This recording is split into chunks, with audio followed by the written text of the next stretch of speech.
안녕하세요, 홍쌤입니다. 이번 강의는 정보보호론이 되겠습니다. 강의하기 전에 몇 마디 합니다. 정보보호론은 2014년부터 전산 시험에 들어갔습니다. 그전에는 프로그래밍 언어론이었죠. 해서 2014년 시행하기 전에 어떻게 출제될 것인가, 많은 사람들이 나름대로 이런저런 이야기가 있었습니다.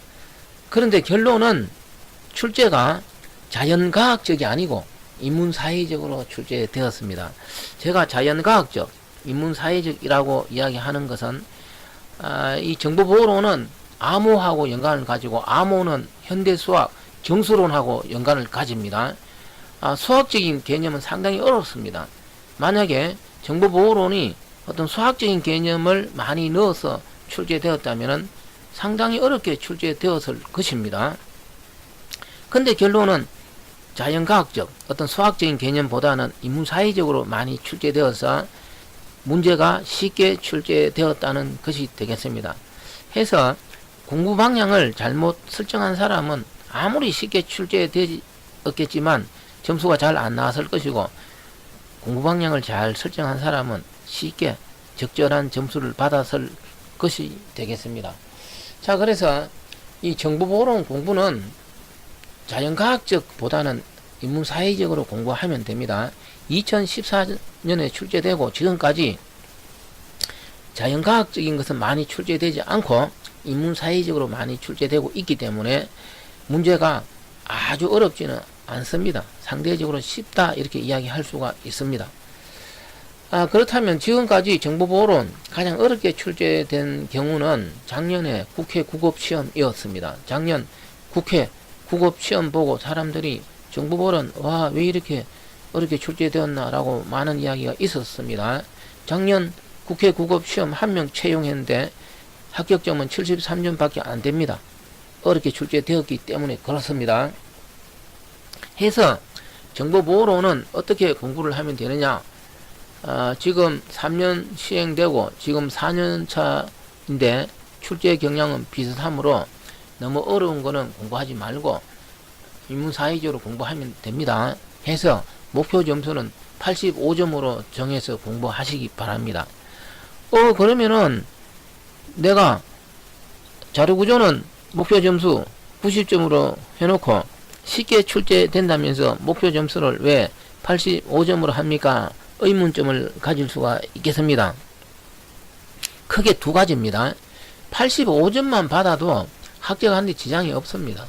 여기 2014년 합격 점수 보면은 7급도 74점 정도밖에 안 됩니다. 해서 85점 받으면 합격하는데 지장이 없고, 100점 받는다고 월급 2배 주는 거 아니죠. 합격하면 되는 거 아닌가요?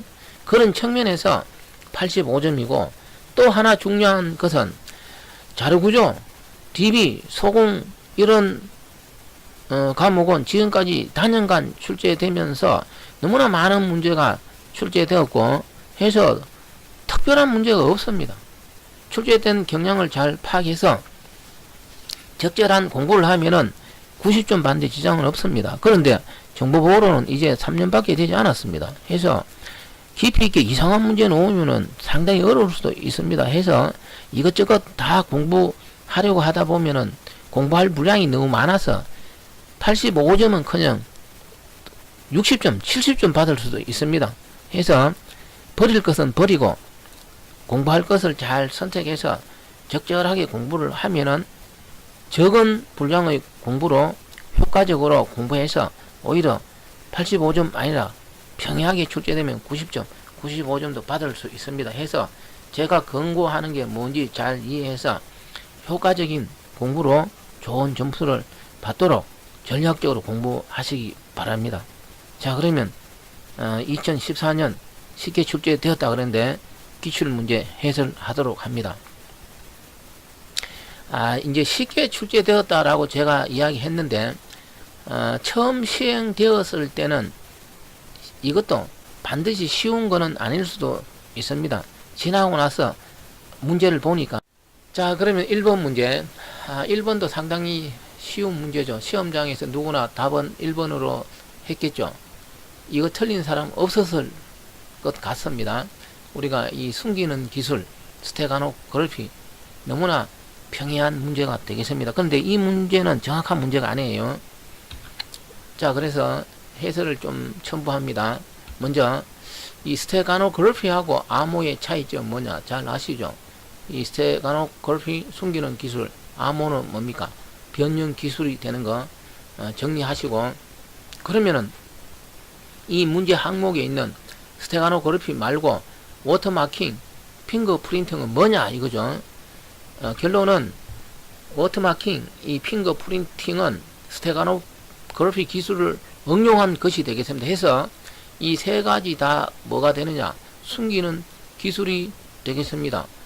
워터마킹하고 핑거프린팅은 사후적 의미의 저작권 보호에 사용되는 거 너무나 잘 아시죠? 해서 저는 이 문제에 대해서 이의를 제기합니다. 이 문제의 정답은 반드시 1번만 되는 것이 아니고 2번, 3번 워터마킹, 핑거프린팅이 될 수 있습니다. 그래서 이 문제를 정확히 출제하려면은 정보를 숨기는 기술이 아닌 것은 해서 답은 4번이 될 수 있습니다. 그렇다면 문제가 이렇게 출제되는데 어떻게 할 것이냐? 내가 출제하는 것도 아니지 않습니까? 근데 저한테 따질 필요 없고, 이 문제가 앞으로 다른 문제에서는 다르게 출제될 수도 있다 이거죠. 그래서 조심해야 됩니다. 제가 무엇을 이야기하는지 잘 아시죠? 객관식 시험 문제니까요. 해서 이 정도 설명하고 넘어가겠습니다. 자, 2번은 가로채기 공격에 대한 문제인데, 이 문제 역시 지금 보면 상당히 쉬운 문제가 되겠습니다. 근데 지금 계속 이 형태의 문제가 출제되고 있으니까 잘 정리하시기 바랍니다. 그래서 이 가로채기 공격을 방어하기 위해서 정보 보호 요소로 뭐가 되느냐 이런 건데, 먼저 이 가로채기 공격은 도청하고 연관을 가지죠. 중간에서 가로챘으니까요. 우리가 중요한 정보를 남이 가로챘을 때 못 알아보게 하면 되겠죠. 우리가 어떤 메시지를 못 알아보게 하는 것이 뭐가 되겠습니까? 암호죠. 그래서 어떤 중요한 내용을 암호화해서 전송하면은 도중에 해커가 가로채도 그 내용을 알아볼 수가 없겠죠. 그래서 암호화, 곧 기밀성이 되겠죠. 쉬운 문제가 되겠습니다. 그렇지만 지금 이 유형의 문제는 계속 출제되고 있으니까 기밀성, 무결성, 부인 방지 등등 잘 정리하시기 바랍니다. 그 다음 3번에 공개키 암호 시스템, 이 문제 역시 지금 계속 출제되고 있습니다. 대칭키, 비대칭키, 해시 함수 너무나 많이 출제되고 있으니까요. 이 문제도 공개키는 크게 전자서명하고 암호 응용될 수 있는데, 전자서명은 다음 이야기하고, 이 문제는 암호문하고 연관을 가지는 것이 되겠습니다. 이 암호문 하면은 이 정보보호론 책에 앨리스 밥 이야기가 많이 나옵니다. 자, 그래서 이 공개키 시스템에서 암호, 메시지 암호는 뭐로 하느냐? 전자서명은 송신자의 개인키로 하죠. 그런데 암호는 수신자의 공개키로 합니다. 수신자의 공개키로 암호를 해서 수신자가 받아서 자기 개인키로 복호하면 되겠죠. 그래서 여기서 밥이 수신자니까요. 밥의 공개키로 암호하고 밥의 개인키로 복호합니다. 그래서 여기 기억, 니언에 들어갈 내용은 수신자, 밥의 공개키, 디귿은 복호할 때 해야 되니까요. 수신자, 밥의 개인키를 사용해서 복호하면 됩니다. 너무나 평이한 문제지만 이것도 틀리는 사람이 있습니다. 이런 문제 틀리는 사람은 이 보안에 대해서 전체적인 흐름을 파악 못해서 그렇습니다. 전체적인 흐름 파악하는 게 중요합니다. 처음 공부하는 분들은 이 문제는 많이 출제되고 기본 상식이 되겠습니다.